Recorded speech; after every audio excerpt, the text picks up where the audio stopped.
Atomic habits. धडा पहिला. अणूंसारख्या लहान सवयींमधील आश्चर्यजनक शक्ती. इंग्लंडमध्ये सायकल चालवणे या क्रीडा प्रकाराचे राष्ट्रीय पातळीवर संयोजन करणे, त्याला उत्तेजन देणे, कुशल व्यावसायिक खेळाडू आंतरराष्ट्रीय स्पर्धांमध्ये भाग घेऊन देशाचे नाव उज्ज्वल करतील असे अव्वल दर्जाचे स्पर्धक तयार करणे ही जबाबदारी ब्रिटिश सायकलिंग नावाच्या नियामक मंडळाकडे आहे. या मंडळाचे भाग्य 2003 साली अचानक उजळले. थोडाच काळ आधी मंडळाच्या परफॉर्मन्स डायरेक्टर या पदावर डेव्ह ब्रेसफोर्ड यांची नेमणूक करण्यात आली होती. हे मंडळ जवळजवळ 100 वर्षे कार्यरत होते आणि त्यांचे कार्य अगदीच सुमार दर्जाचे होते.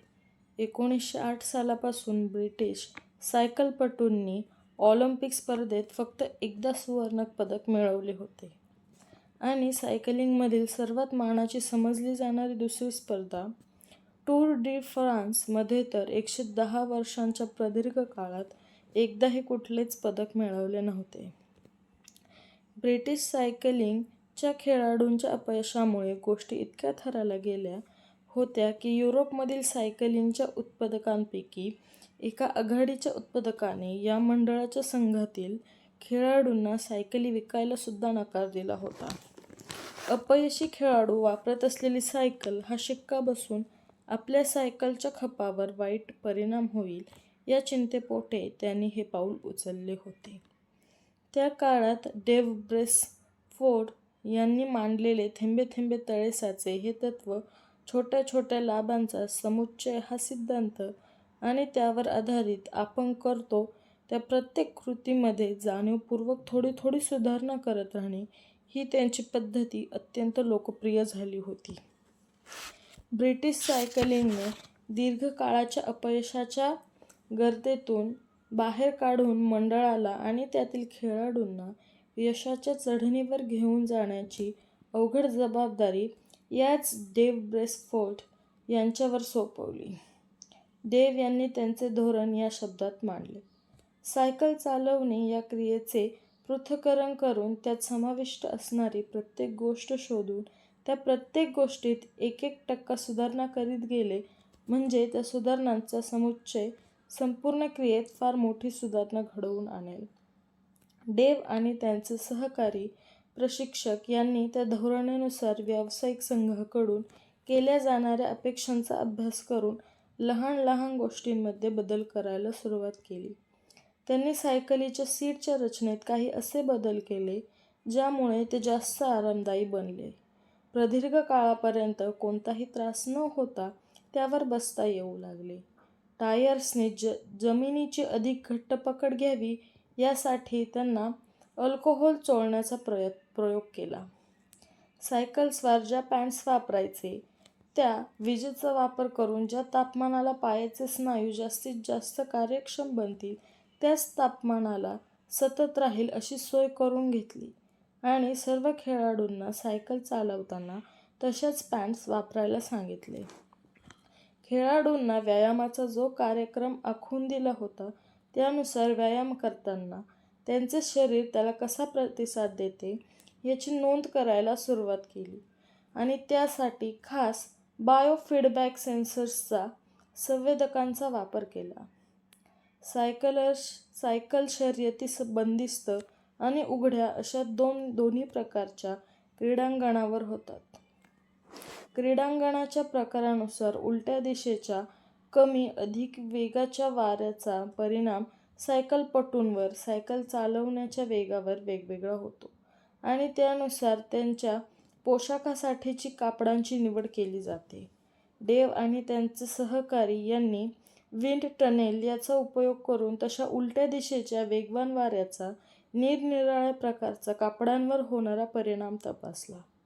शास्त्रशुद्ध निरीक्षणावरून असे सिद्ध झाले की बंदिस्त क्रीडांगणांवरील शर्यतींचा वेळ वापरण्यात येणारा पोशाख हा जास्त हलका आणि वायुगतिशास्त्रानुसार अधिक लाभदायक आहे. त्यावरून त्यांनी उघड्यावरील शर्यतींचे वेळीही बंदिस्त क्रीडांगणांवरील शर्यतीसाठी वापरण्यात येणारा पोशाखच खेळाडूंना वापरायला सांगितला. ते एवढ्यावरच थांबले नाहीत. त्यांनी सहसा दुर्लक्षित राहणाऱ्या, कमी महत्त्व दिल्या जाणाऱ्या गोष्टींमध्येही एकेका टक्क्याने कशा सुधारणा करता येतील याचा शोध घेऊन त्याही करण्याची प्रक्रिया सुरूच ठेवली. खेळाडूंच्या अंगाला मालिश करण्यासाठी वापरण्यात येणाऱ्या तेलाच्या गुणधर्माचा अभ्यास करून त्यातले कोणते तेल दुखावलेल्या स्नायूंना चांगले व त्वरित बरे करते ते शोधले. सर्दी, पडसे खेळाडूंपासून दूर राहावे यासाठी हात धुण्याची सर्वात परिणामकारक पद्धत प्रत्येक खेळाडूला शिकवण्यासाठी त्यांनी एका तज्ज्ञ डॉक्टरांची नेमणूक केली. रात्री झोपताना संपूर्ण शरीराला, त्यातील स्नायू व हाडे यांनाही सर्वात जास्त आराम देणाऱ्या उशा आणि गाद्या यांचाही शोध घेऊन त्यांनी तेच सर्व सायकलस्वारांना वापरायला सांगितले.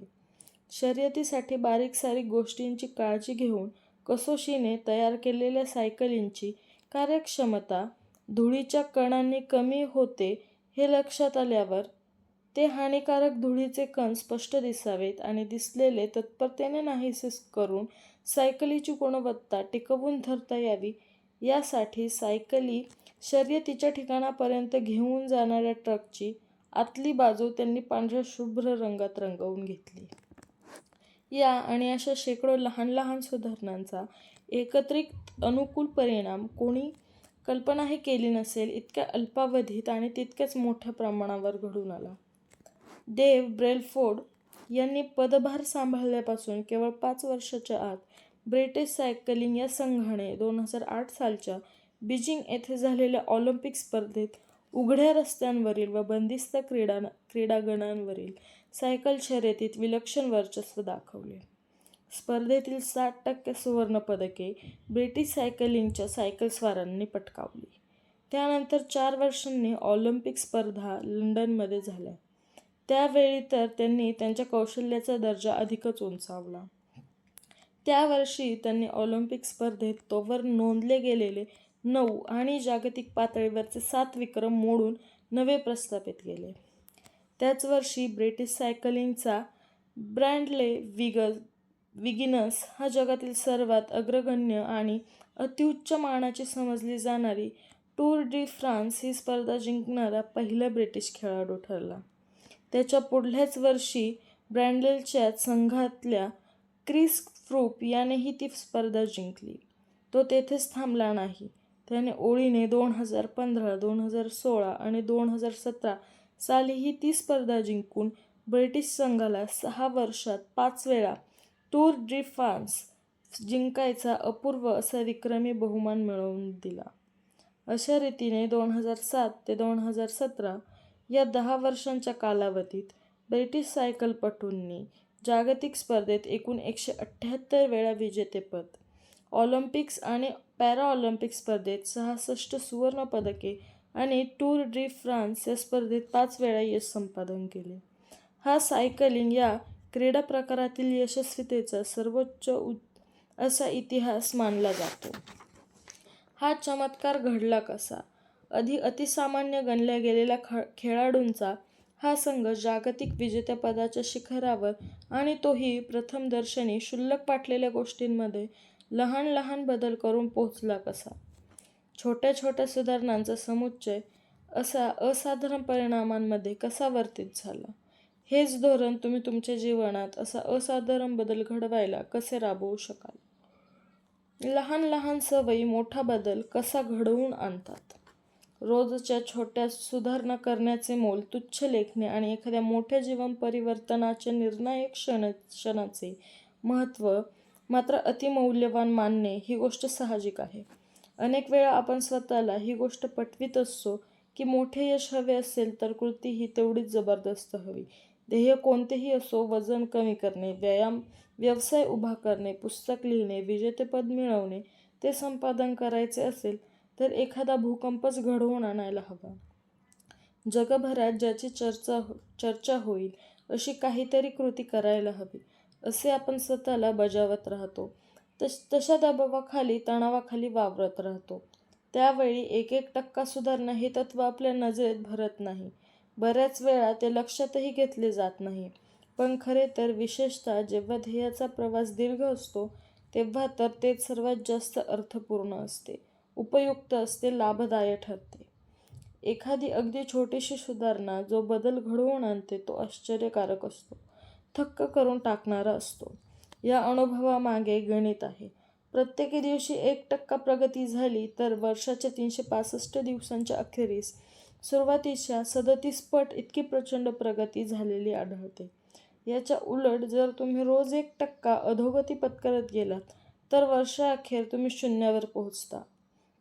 एका छोट्याशा पावलाने सुरू होणारी आणि सुरू राहणारी प्रगती किंवा अधोगती थोड्याच काळात तुम्हाला त्या पथावरील बरेच अंतर व किंवा खाली घेऊन जाते.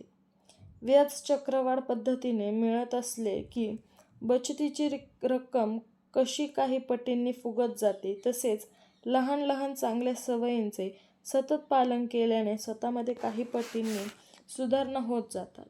रोजची प्रगती अगदीच अल्प वाटते, परिणाम नगण्य वाटतो, पण महिने जातात, वर्षे जाते तसा परिणामांचा प्रभाव जाणवू लागतो. तो प्रचंडच असतो. 2, 5 किंवा 10 वर्षांनंतर स्वतःच्या आयुष्याकडे मागे वळून पाहताना चांगल्या सवयींचे उच्चतम मूल आणि वाईट सवयींमुळे मोजावी लागलेली जबरदस्त किंमत यांची अगदी खरी सखोल जाणीव होते. रोजच्या जीवनात या संकल्पनेचे महत्त्व पटणे अवघडच असते. त्यांना अगदी अल्पसा परिणाम बघता आपल्याला त्यांचे महत्त्व वाटत नाही. बऱ्याच वेळा त्या आपल्या खिजनगणितही नसतात. आज समजा तुम्ही छोट्याशा रकमेची बचत केली तर तुम्ही काही लगेच लक्षाधीश बनत नाहीत.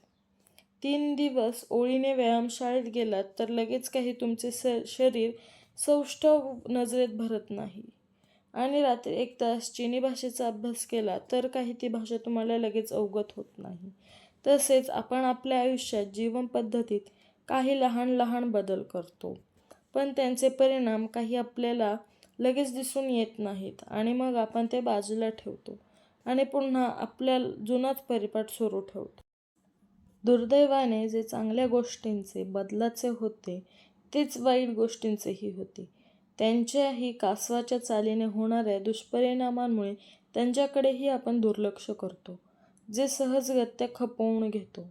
एखाद्या दिवशी जेवणात आरोग्याला घातक मेद वाढवणारे पदार्थ खाण्यात आले तर काही लगेच वजनाचा काटा पुढे जात नाही. एखाद्या दिवशी रात्री घरी परतायला उशीर झाला आणि कुटुंबाबरोबर ठरलेला कार्यक्रम बी नसला तरी कुटुंबीय काही फारसा गहजब करत नाहीत, तुम्हाला माफच करतात. एखाद्या योजनेचे वेळापत्रक एखाद्याच दिवशी बिघडले, त्या दिवशीचे काम उद्यावर ढकलले गेले तरी ती योजना पूर्ण होण्याची अंतिम तारीख गाठता येते. अशा एखाद्या चुकीच्या पावलाकडे दुर्लक्ष करणे सोपे असते, ते चालवूनही जाऊ शकते. परंतु अशा 1% चुकांची, अयोग्य निर्णय वा निवडी, जरासा निष्काळजीपणा यांची जर दर दिवशी पुनरावृत्ती होऊ लागली तर मात्र त्याच्यामुळे होणारे नुकसान काही पटीत वाढत जाते. त्यांचे परिणाम विषारी ठरू शकतात. लहान लहान दिसणाऱ्या चुकांचा समुच्चय होत गेला, 1% अलक्षणीय घसरण होत गेली तर त्यामुळे फार मोठी समस्या निर्माण होऊ शकते.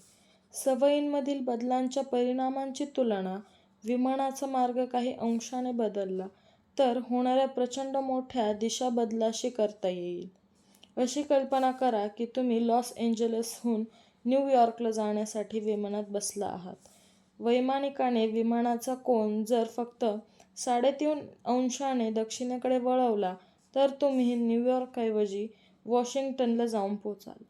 आता हा 3.5 अंशांचा फरक विमान हवेत झेपावत असताना लक्षातही येणार नाही, कारण त्यावेळी विमानाचे नाक केवळ काही फुटांनी वळलेले असते. पण तो लक्षातही न येणारा फरक जवळजवळ संपूर्ण अमेरिकेवरून उडत जाणाऱ्या विमानाला त्या इष्टस्थळापासून शेकडो मैल दक्षिणेला न्यूयॉर्कऐवजी वॉशिंग्टनला घेऊन जाईल. या विमानाच्या दिशेतील बदलासारखाच तुमच्या सवयीतील छोटेसे बदलही तुमच्या आयुष्यात अगदी निराळ्या, कधी तर भलत्याच ठिकाणी पोहोचवतील. 1 अंशाचा चांगला अथवा वाईट बदल त्या क्षणी गौण, दुर्लक्ष करण्याजोगा वाटेल, परंतु तुमच्या आयुष्यभरातील क्षणांच्या मालिकेनंतर त्या बदलाने तुम्ही काय बनू शकला असतात आणि प्रत्यक्षात काय बनलात यामध्ये फार मोठा लक्षणीय फरक घडवून आणलेला असू शकेल. लक्षात ठेवा, यश हे रोजच्या सवयींचा परिपाक असते. ते एखाद्या क्षणी घडून येणाऱ्या आयुष्यातील मोठ्या रूपांतरांचा परिणाम नसते. हे एवढे लक्षात घेतल्यानंतर तुम्ही तुमच्या आयुष्यात सांप्रतकाळी किती यशस्वी किंवा अयशस्वी आहात, यशाच्या कोणत्या पायरीवर आहात हे महत्त्वाचे नाही. तुमच्या सवयी तुम्हाला यशाच्या दिशेला नेत आहेत की नाही हे महत्त्वाचे आहेत. पदरात काय पडते आहे यापेक्षा प्रवास मार्गाची दिशा योग्य आहे का याकडे तुम्ही अधिक बारकाईने लक्ष दिले पाहिजे. तुम्ही लक्षाधीश असलात, पण जर तुम्ही तुमच्या मासिक आमदनीपेक्षा जास्त खर्च करत असाल, मिळकतीपेक्षा तुमचा विनियोग अधिक असेल, तर तुम्ही निश्चितपणे चुकीच्या दिशेने चालला आहात. जर तुम्ही वेळेवर तुमच्या खर्चाच्या सवयी बदलल्या नाहीत, तर शेवट काही चांगला होणार नाही.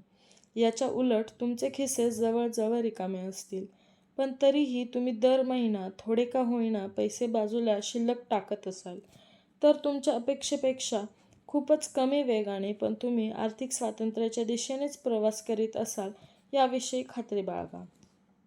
तुमच्या पदरात पडणाऱ्या फलितावरून तुमच्या सवयींच्या गुणवत्तेचे मूल्यमापन करणे योग्य नाही, कारण ते माप त्यासाठी पुरेसे नाही.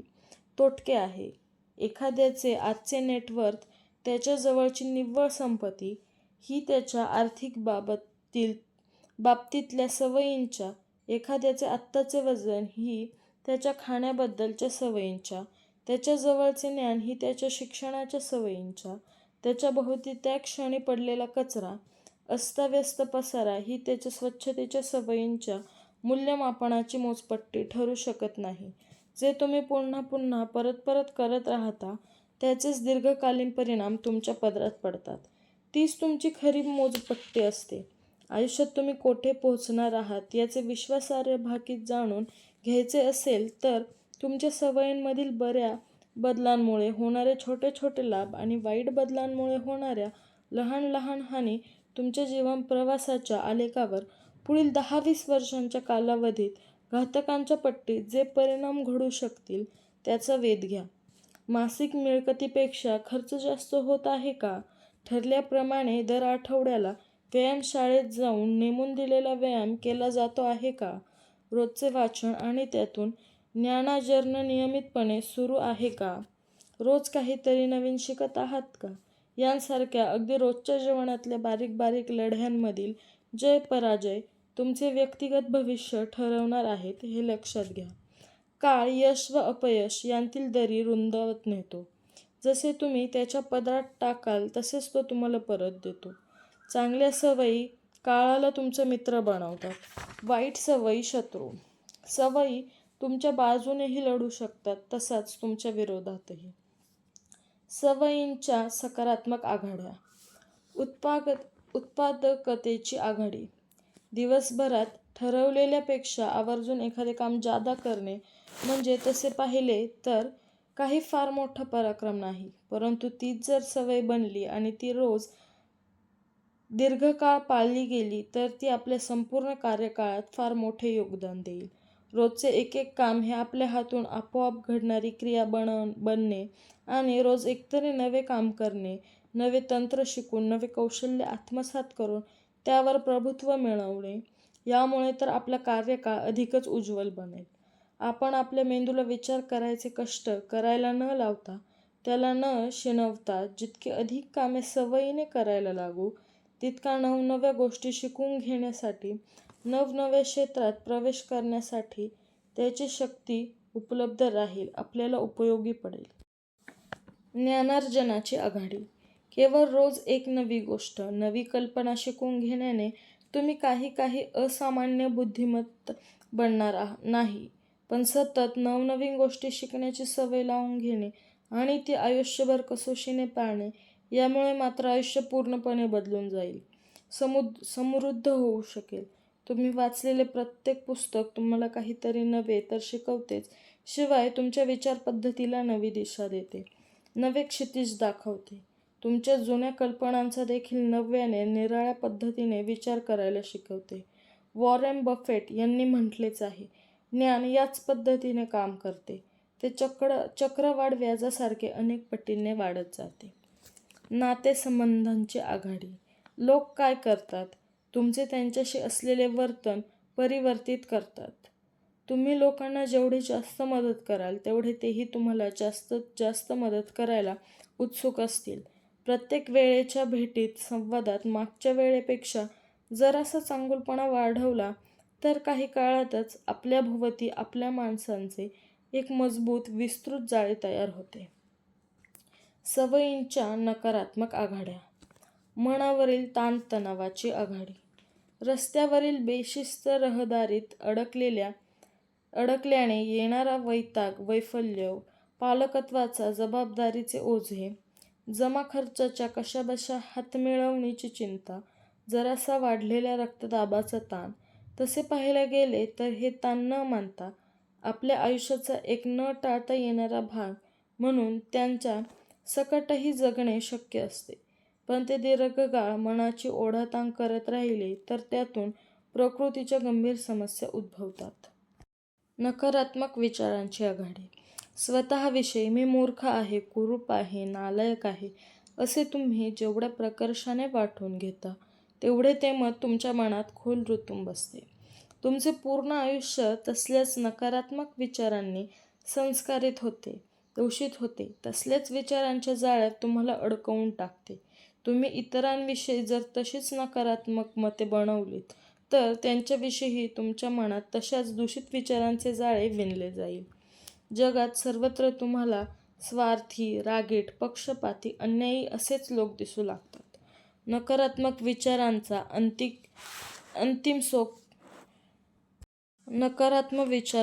अंतिम शोध. सार्वजनिक विरोध, आंदोलने, निषेध, हिंसक दंगे हे क्वचित एखाद्याच घटनेवरील प्रतिक्रिया असतात. रोज घडणारे छोटे छोटे अन्याय, अनेक किरकोळ भांडणे, कुरापती यांची आग अनेकांच्या मनात धुमसत राहते, वाढत जाते आणि मग एखाद्या तशाच स्फोटक घटनेची ठिणगी पडते आणि लोकक्षोभ भडकतो. त्याची आग वणव्यासारखी पसरते. सवय हे दुधारी शस्त्र आहे. चांगल्या सवयी तुम्हाला जितक्या सहजपणे घडवतात तितक्याच सहजपणे वाईट सवयी तुम्हाला बिघडवतात, तुम्हाला खच्ची करून टाकतात आणि त्यामुळेच त्यांचा अगदी खोलात शिरून सर्व बाजूंनी विचार करावा लागतो. सवयी अशा काम करतात, त्या आपल्याला हवा तो परिणाम साधून देतील अशा पद्धतीने कशा राबवायच्या असतात ते नीट समजून घ्यावे लागते. तसे केले म्हणजे सवय या शस्त्राचा धोकादायक धारेपासून स्वतःला सुरक्षित राखता येते. प्रगतीचे खरे स्वरूप.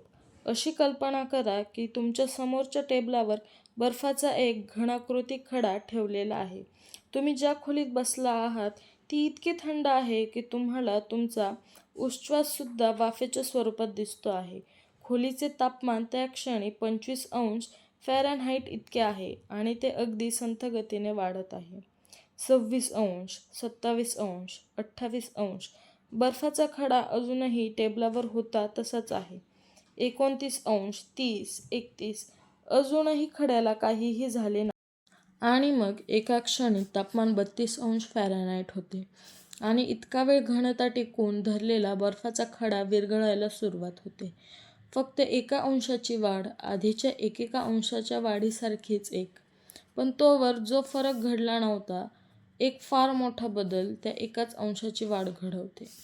प्राप्त परिस्थिती बदलणारे असे काहीतरी महत्त्वाचे नवे घडण्याचा क्षण हा नेहमीच ते तसे महत्त्वाचे मोठे असे काहीतरी एखादा मोठा बदल घडवून येण्यासाठी जी सुप्त शक्ती वा ऊर्जा आवश्यक असते ती थोडी थोडी करून साठवत जाणाऱ्या त्या पूर्वी घडलेल्या अनेक लहान मोठ्या क्रियांचा, बदलांचा परिपाक असतो. हाच साचा सगळीकडे दिसून येतो. कर्करोग शरीरभर पसरतो. त्यापैकी 80% प्रसार 25 ते 32° तापमानवाढीसारखाच कोणाच्याही नकळत होतो आणि त्यानंतर मात्र त्याचा परिणाम दृश्य स्वरूपात होऊ लागतो. तो काही महिन्यांमध्येच पूर्ण शरीराचा ताबा घेतो. बांबूचे रोप जमिनीवर दिसू लागते. त्याआधी 5 वर्षाइतका दीर्घकाळ त्या रोपाच्या उगवणीच्या जमिनीच्या खाली सुरू असलेली तयारी आपल्याला दिसत नाही.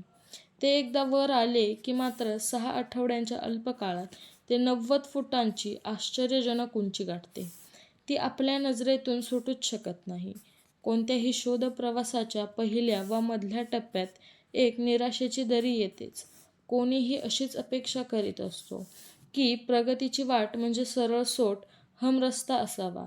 परंतु प्रारंभीचे काही अंतर पार करीत असतानाच सुरुवातीच्या काही दिवसात, आठवड्यात, महिन्यात वरवर पाहता परिणामशून्य वाटणारी इतकी वळणे, खाचखळगे, उंचवटे येतात की वैताग येतो.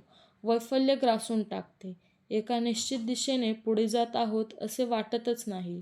अशा प्रकारच्या क्लिष्ट प्रक्रियांचा एक लक्षणीय गुणविशेष मात्र समान असतो. महत्त्वाचे, प्रभावशाली परिणाम नेहमीच फार उशिराने पदरात पडतात.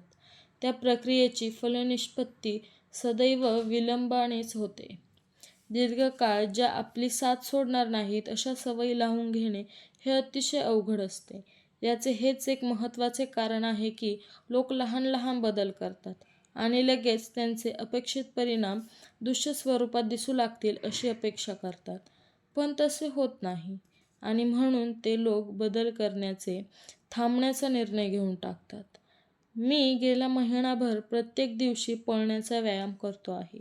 तरीसुद्धा मला माझ्या शरीरयष्टीत काहीच फरक का दिसत नाही असे प्रश्न स्वतःला विचारतात. असा विचार मनाचा ताबा घेऊ लागला की लावून घेतलेल्या चांगल्या सवयी लगेच बाजूला टाकणे हे अगदी सोपे असते.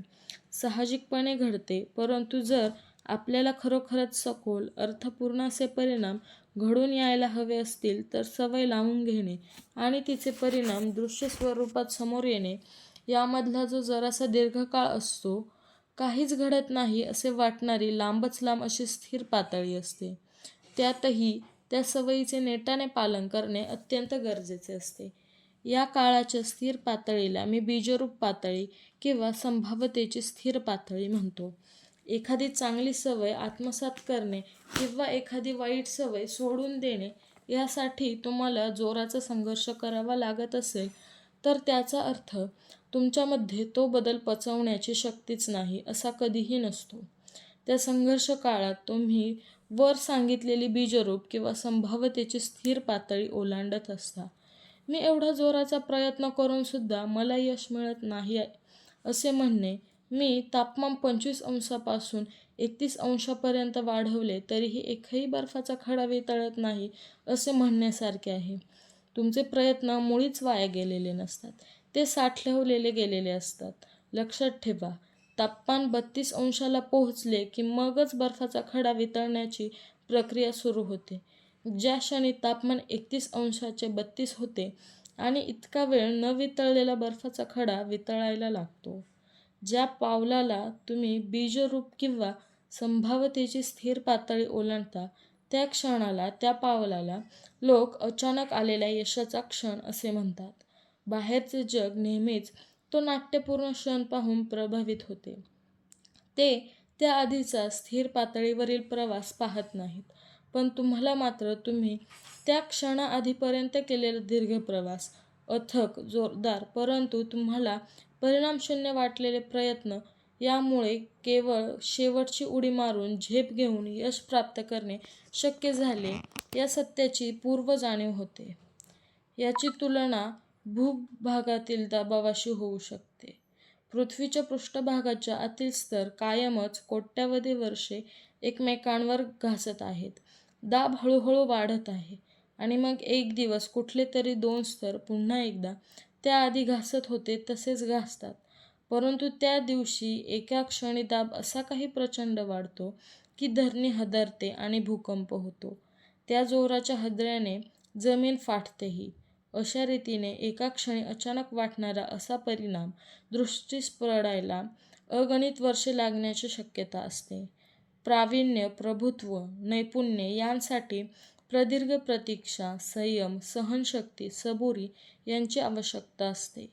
नॅशनल बास्केटबॉल असोसिएशनच्या इतिहासातील एक अतिशय यशस्वी टीम आहे द सॅन अँटोनियो स्पर्स. त्या टीमच्या लॉकर रूमच्या दारावर कायम जेकब रीस या समाजसुधारकाचे एक वचन लावून ठेवलेले आहे. जेव्हा काहीच घडत नाही असे वाटू लागते तेव्हा मी एखाद्या पाथरवटासमोर जाऊन उभा राहून त्या खडक फोडण्याच्या प्रक्रियेचे निरीक्षण करीत राहतो. पहारीचे वा घणाचे 100 घाव घातले तरी एकही चीर न पडलेला खडक 101व्या घावाला दुभंगून जातो.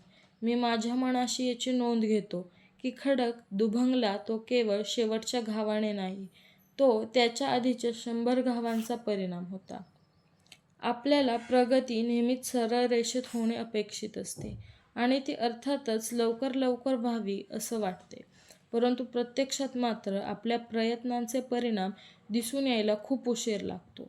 आपण करीत असलेल्या कामाचे, प्रयत्नांचे खरे मोल आपल्याला लक्षात यायला कधीकधी काही महिने, वर्षही उलटावी लागतात. हा जो काहीच न घडण्याचा, दृश्य परिणामांशिवाय नुसतेच जीव तोडून प्रयत्न करण्याचा, परिणामांच्या प्रतीक्षेचा काळ असतो. त्या काळात लोकांचा धीर खचू लागतो. ते नाउमेद होऊ लागतात. मनात निराशेची दरी तयार होते. परंतु त्या काळातील केलेले प्रचंड काम, अथक प्रयत्न, परिश्रम वाया गेलेले नसतात. ते साठत जात असतात.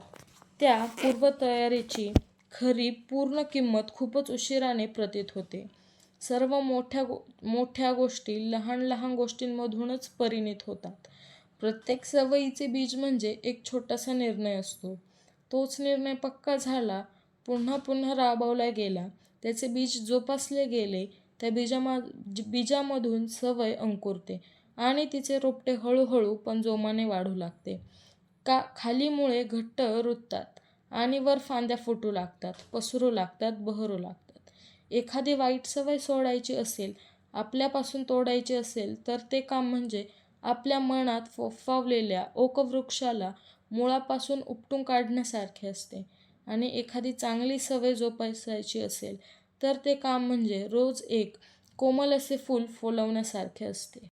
आपण आपल्या एखाद्या सवयीला नेटाने चिटकून राहू की नाही, बीजरूप किंवा संभाव्यतेची स्थिर पातळी पार करून पलीकडे पोहोचू की नाही, हे कशावरून ठरते? काही लोक मध्येच नको त्या सवयींच्या खड्ड्यात पडतात, पण काही जण मात्र चांगल्या सवयींचे वाढते, बहुगुणित परिणामांचे सुख दीर्घकाळ अनुभवू शकतात. यामागील कारण काय असते? सध्या जरा बाजूला ठेवा आणि त्याच्या प्राप्तीसाठी उभारलेल्या यंत्रणेवर लक्ष केंद्रित करा.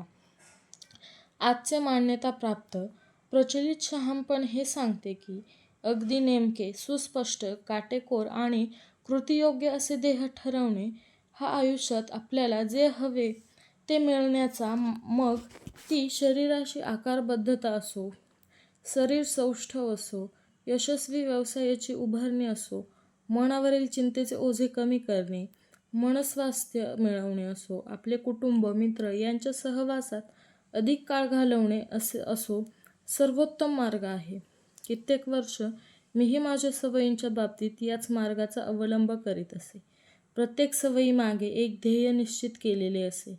शाळेत मार्क्स किती मिळाले पाहिजेत, व्यायामशाळेत वजन किती उचलता आले पाहिजे, पुढे स्वतःचा उद्योग सुरू केल्यावर त्यात नफा किती मिळाला पाहिजे वगैरे. काहींच्या बाबतीत मला यश मिळालेही, पण जास्त करून अपयशच पदरात पडले. अखेरीस माझ्याच हे लक्षात आले की यशप्राप्ती हे ध्येय काय आहे यावर नाही, तर ते ध्येय साध्य करण्यासाठी मी काय करतो, ते कोणत्या रीतीने करतो, त्यासाठी यंत्रणा कशा उभ्या करतो, राबवतो, कोणत्या पद्धतीने अंगीकारतो, उपयोगात आणतो, यावर अवलंबून असतो. ध्येय, उद्दिष्ट आणि पद्धती, यंत्रणा यात काय फरक आहे, या प्रश्नाचे उत्तर मी शिकलो ते डिल्बर्ट या विनोदी कथामालिकेचे लेखक, चित्रकार स्कॉट ॲडम्स यांच्याकडून. ध्येय म्हणजे आपल्याला साधायचा असणारा अंतिम परिणाम, पूर्ण करण्याचे उद्दिष्ट, पदरात पाडून घ्यायचे फल आणि ते प्राप्त करण्याची यंत्रणा. म्हणजेच त्यासाठी वापरतो त्या अनेक रीती, पद्धती, चोखाळतो ते मार्ग, त्यांच्यापर्यंत पोहोचण्यासाठी वापरतो ती विविध माध्यमे. समजा तुम्ही एखाद्या क्रीडा संघाचे प्रमुख प्रशिक्षक आहात. तुमचे ध्येय साहजिकच स्पर्धांमध्ये अंतिम विजेतेपद मिळवणे हे असते. त्या ध्येयापर्यंत पोहोचवणारी तुमची यंत्रणा असेल, पद्धती असतील, खेळाडूंची निवड करण्यासाठीचे तुमचे निकष, तुमच्या सहकारी प्रशिक्षणाची कामाची आखणी आणि पाहणी, रोजचा नियमित सराव इत्यादी. समजा तुम्ही एक उद्योजक आहात. तुमचे ध्येय असतील दशलक्ष डॉलर्सच्या उद्योगाची उभारणी. त्यासाठी तुम्ही आखलेली यंत्रणा, योजना असेल, पद्धती असतील, नवनवीन उत्पादनांच्या विविध कल्पनांची निवड, यांच्या योग्यायोग्यतेचे सर्व अंगाने परीक्षण, कार्यक्षम कर्मचारी, अधिकारी यांची निवड, नेमणूक, प्रशिक्षण, उत्पादन विक्रीच्या परिणामकारक मोहिमा इत्यादी. समजा तुम्ही एक वादक आहात आणि तुमचे ध्येय आहे तुमच्या वाद्यावर एक नवीन संगीत रचना वाजवणे. यंत्रणा असेल, पद्धती असतील, पुन्हा पुन्हा सराव, रचनेतील कठीण जागा शोधून त्यांचे सूरविभाजन करून त्या आत्मसात करण्याची कसोशी, तुमच्या निदर्शकाचे, संगीत संयोजकाचे, तुमच्या वादनसंबंधीचे मत ऐकून घेऊन आवश्यक त्या सुधारणा इत्यादी. आता यातून समोर येणारा एक लक्षवेधी प्रश्न. समजा तुम्ही तुमच्या ध्येयाकडे संपूर्ण दुर्लक्ष केलेत आणि सर्व लक्ष केवळ ध्येयप्राप्तीच्या तुमच्या यंत्रणेवर केंद्रित केलेत, तरी तुम्ही तुमचे उद्दिष्ट साध्य करण्यात यशस्वी व्हाल का? वरील उदाहरणातील क्रीडा संघाच्या प्रशिक्षकाने समजा बास्केटबॉल स्पर्धेत त्या संघाला अंतिम विजेतेपद मिळवून देण्याच्या ध्येयाकडे दुर्लक्ष करून फक्त त्याचा संघ रोज सराव करतो आणि त्या सरावाच्या वेळी कसा खेळतो यावरच लक्ष केंद्रित केले, तर त्या संघाला विजेतेपद मिळेल? त्याने मनात धरलेले ध्येय पूर्ण होईल? मला वाटते होईल. कुठल्याही खेळात सर्वात अधिक गुण मिळवणे हे सर्वांचेच समान असे ध्येय असते, पण म्हणून सामन्याचा पूर्ण वेळ दोन्ही संघांचे गुण दाखवणाऱ्या फलकाकडेच डोळे लावून बसले तर ते मूर्खपणाचे ठरते. प्रत्येक दिवशी संघातील खेळाडूंच्या गुणवत्तेत, कौशल्यात सुधारणा होणे, ती घडवून आणणे हा सर्वात जास्त गुण मिळवून यश संपादन करण्याचा एकमेव मार्ग असतो. 3 वेळा सुपर बाउल जिंकणाऱ्या बिल वॉश यांच्या शब्दात सांगायचे तर गुणसंख्येची काळजी आपण करावीच लागत नाही, ती तिची काळजी घेते. हे गुणसंख्येच्या बाबतीतले सत्य आयुष्यातील कोणत्याही बाबतीत लागू पडते. परिणाम चांगले हवे असतील तर ध्येय, उद्दिष्टे विसरा आणि यंत्रणेवर ते प्राप्त करण्याच्या पद्धतींवर, उपायांवर लक्ष केंद्रित करा. मला नेमके काय सांगायचे आहे? ध्येय, उद्दिष्ट हे निरुपयोगी असतात, व्यर्थ असतात? नाही, ते तसे कधीच नसतात. ध्येय, उद्दिष्ट ते प्रवासाची दिशा ठरवायला उपयुक्त असतात आणि यंत्रणा, पद्धती या त्या ठरलेल्या दिशेने करीत असलेल्या प्रवासातील उत्तम प्रगतीसाठी उपयुक्त, अनिवार्यच असतात. केवळ ध्येयाचा विचार करण्यातच नको इतका वेळ घालवणे आणि यंत्रणेकडे, पद्धतीकडे लक्ष द्यायला पुरेसा वेळ न देणे यात अनेक अडचणी, ढिगभर समस्या गुंतलेल्या असतात. पहिली समस्या, जिंकणाऱ्यांचेच आणि हरणाऱ्यांचे दोघांचे ध्येय एकच असते. ध्येय ठरवणाऱ्याला पक्षपाती दृष्टिकोनाचा त्रास भोगावा लागतो. जे जिंकतात त्यांच्याच जिंकण्याच्या ध्येयाने लोक प्रभावित होतात आणि असं समज करून घेतात की त्यांचे ध्येय जास्त महत्त्वाकांक्षी होते म्हणून त्यांना यश मिळाले. पण त्याच वेळी तेच जिंकण्याचेच ध्येय समोर ठेवून खेळलेले आपण हरलेल्यांच्याच त्याच ध्येयाकडे मात्र दुर्लक्ष करतात. ऑलिम्पिक्समध्ये भाग घेणाऱ्या प्रत्येक खेळाडूसमोर सुवर्णपदकच मिळवायचे ध्येय असते. अर्ज करणाऱ्या प्रत्येक उमेदवाराला नोकरी मिळवायचीच असते. यशस्वी आणि अयशस्वी लोकांमध्ये फरक काय असतो? तो त्यांचे ध्येय हा नसतोच, कारण ते समानच असते. ब्रिटिश सायकलिस्ट सायकल चालवणे या क्रीडा क्षेत्रात सर्वोत्तम ठरले, ते त्यांच्या टूर डी फ्रान्स जिंकण्याच्या ध्येयामुळे नाही. कोणत्याही संघाप्रमाणेच त्यांनाही ती स्पर्धा कित्येक वर्षांपासून प्रत्येक वर्षी जिंकायची होती. त्यांचे ते ध्येयच होते. जेव्हा त्या ध्येयाला त्यांनी लहान लहान सुधारणांनी, यंत्रणा, कसोशीने निश्चयपूर्वक राबवण्याची जोड दिली, तेव्हा ती फलित, निराळे, त्यांना जे हवे होते ते मिळाले. समस्या दुसरी, ध्येयप्राप्ती हा केवळ एक क्षणिक बदल असतो. अशी कल्पना करा की तुमच्या खोलीत प्रचंड पसारा झाला आहे आणि तुम्ही ती खोली स्वच्छ व नीटनेटकी बनवण्याचे ध्येय ठरवले आहे.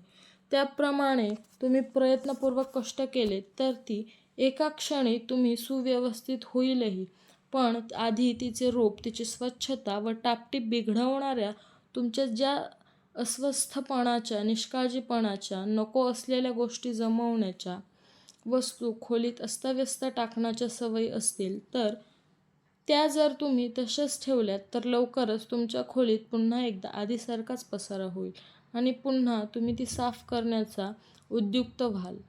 त्याच ध्येयाने पुन्हा एकवार प्रेरित होण्याची वेळ तुमच्यावर का आणि केव्हा येईल?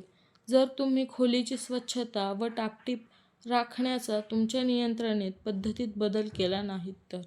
तुम्ही खोली साफ करण्याचे ध्येय ठरवताना लक्षणांची पसाऱ्याची काळजी घेतलीत, पण त्यामागच्या कारणांची, तुमच्या त्या बाबतीतली सवयींची, वाईट सवयींची काळजी घेतली नाहीत तर. ध्येयप्राप्ती तुमचे आयुष्य त्या क्षणापुरते बदलते. सुधारणेबाबतचा हा एक मुद्दा सर्वसामान्य समजुतींच्या विरोधात जाणारा आहे. आपल्याला वाटते की घडणाऱ्या परिणामात बदल व्हायला हवा, निष्पत्ती निराळी व्हायला हवी, पण खरे तर परिणाम निष्पत्ती यामध्ये काहीच खोटे नसते. बदल व्हायला हवा असतो तो ते परिणाम साधण्याच्या यंत्रणेमध्ये, पद्धतीमध्ये. तुम्ही तुमच्या समोरचे प्रश्न जोपर्यंत अंतिम साध्य प्राप्तीपुरते, परिणामांतील बदलांपुरते सोडवता, तेव्हा ते तात्पुरतेच सुटतात. ते कायमचे सोडवण्यासाठी त्यांच्या पायाभूत यंत्रणेवर काम करावे लागते. त्यातील उणिवा भरून काढाव्या लागतात. पद्धती बदलाव्या, सुधाराव्या लागतात. बळकट बनवाव्या लागतात. कोणत्याही बाबतीत चांगले पेरा, काळजीपूर्वक जोपासा, रोप आपोआप बहरास येईल, हे खरे ठरते. समस्या तिसरी, ध्येय उद्दिष्टे तुमच्या सुखसमाधानांवर निर्बंध आणतात. प्रत्येक ध्येयामध्ये ही अपेक्षा गृहीत धरलेलीच असते की हे ध्येय पूर्ण झाले की मी सुखी होईन. परंतु त्याच अपेक्षेपोटी ध्येयप्राप्तीला झुकते माप देण्याच्या, त्यालाच अग्रमान देण्याच्या मानसिकतेचा असा परिणाम होतो की मार्गावरील पुढचा मैलाचा दगड दृष्टीस पडेपर्यंत मात्र सतत तुम्ही तुमचे सुख, तुमची मनःशांती बाजूला ठेवता. या सापळ्यात मी स्वतःला किती वेळ आणि किती काळ अडकलो आहे याची गणतीच करता येणार नाही. कित्येक वर्ष सुख, आनंद या गोष्टी माझ्यासाठी फक्त भविष्यातील चैन होत्या. व्यायाम करून 20 पाऊंड वजन वाढणे आणि न्यूयॉर्क टाइम्ससारख्या प्रतिष्ठित वृत्तपत्राने कामाची दखल घेणे, ही 2 ध्येय एकदा साध्य झाली की मगच आराम, आरामच आराम, हवी ती चैन, असेच मी स्वतःला बजावले होते. ध्येय ठरवले, दिशा निश्चित केली की मग संदेह मनाचा ताबा घेतो. ध्येय साध्य होऊन यश मिळणार की ते हुलकावणी देणार आणि अपयश पदरी पडणार. सुख समाधान मिळणार की नैराश्यात ढकलले जाणार. आयुष्यातले सुखांचा कल्पना फक्त ध्येयप्राप्तीच्या यशाच्या लहानशा पेटीत बंदिस्त होतात. हे योग्य नाही. ही दिशाभूल आहे. जी दिशा, जो मार्ग तुम्ही निश्चित केला आहे त्या मार्गाने तुमच्या आयुष्याचा प्रवास होत राहील, ही फारच असंभाव्य अशी गोष्ट आहे. आयुष्यात यशाकडे घेऊन जाणारे, सुख समाधान मिळवून देणारे अनेक पर्यायी मार्ग उपलब्ध असतात. त्यामुळे स्वतःवर एकाच मार्गाचे बंधन घालणे चुकीचे आहे. ध्येयाऐवजी त्याच्या प्राप्तीच्या यंत्रणेवर, पद्धतीवर लक्ष केंद्रित करणे हा यावरील उत्तम उतारा आहे. योजनेप्रमाणे ठरवलेल्या गोष्टी, प्रक्रिया यातील प्रत्येक गोष्ट योग्य प्रकारे आणि वेळापत्रकानुसार करण्यात तुम्ही मनापासून आनंद घेऊ लागलात, त्यातले समाधान, सुख तुम्हाला समजले, त्याचीच मनाला सवय लागली की मग मनाला सुखी, आनंदी होण्याची निराळी परवानगी मुभा द्यावी लागत नाही. यंत्रणा जोवर 100% अनुसरली जात असते त्यावर केव्हाही तुम्ही समाधानी, आनंदी राहू शकता. एका ध्येयप्राप्तीसाठीची अगदी सुरुवातीला आखलेली यंत्रणा शेवटपर्यंत तशीच ठेवणे हेही अनिवार्य नसते. तीच अगदी सुरुवातीला आखणी केलेली यंत्रणाच फक्त यशस्वी होते असे नाही.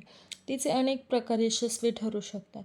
समस्या चौथी, ध्येय दीर्घकालीन प्रगतीला प्रतिकूल ठरतात.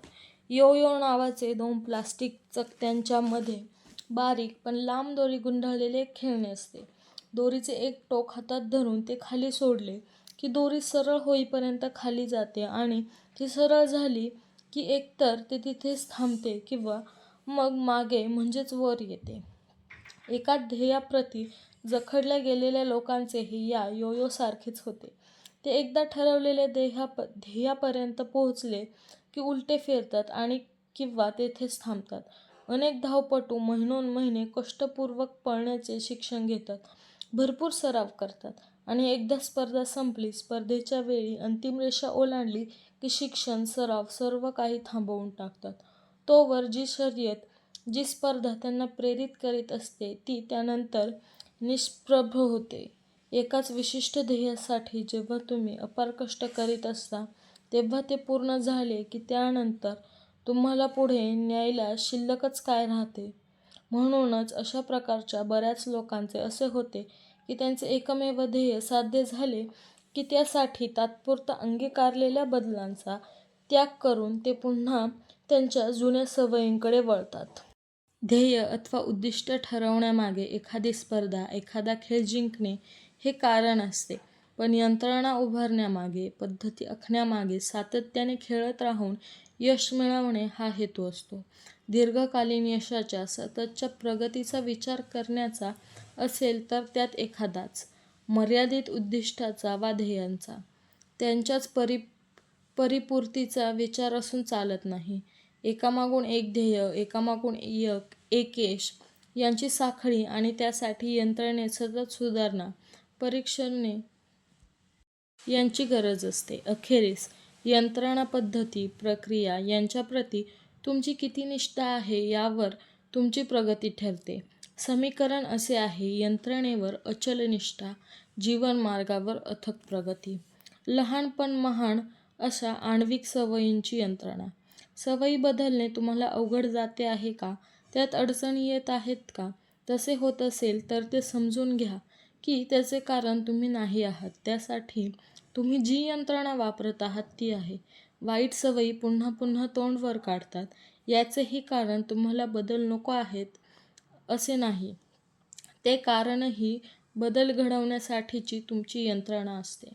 तुमची ध्येय उंच असतात पण तुम्ही त्या उंचीवर पोहोचू शकत नाहीत.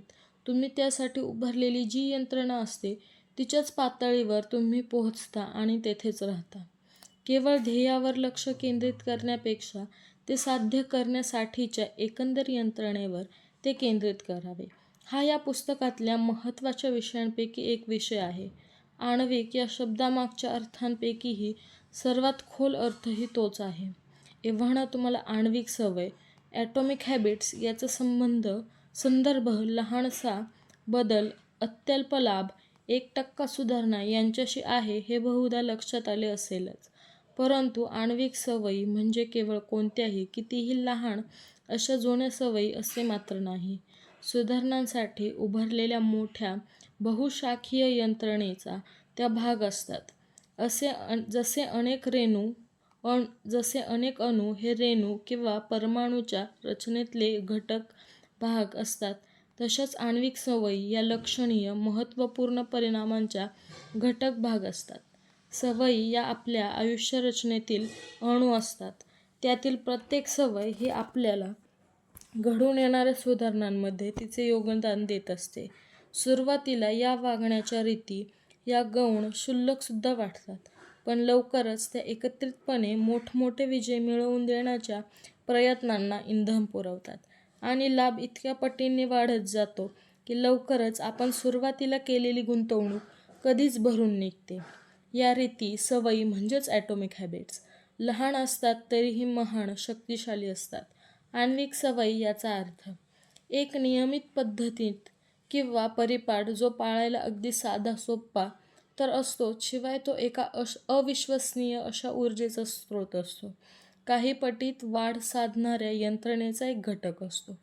प्रकरणाचा सारांश: सवयी म्हणजे स्वतःमधील सुधारणांसाठी केलेल्या प्रदीर्घ गुंतवणुकीवरचे चक्रवाढ व्याज असते. दीर्घकाळाचा विचार केला तर रोज 1% सुधारणा होणे हे अत्यंत मौल्यवान आणि महत्त्वपूर्ण असते. सवयी या दुधारी तलवारीसारख्या असतात.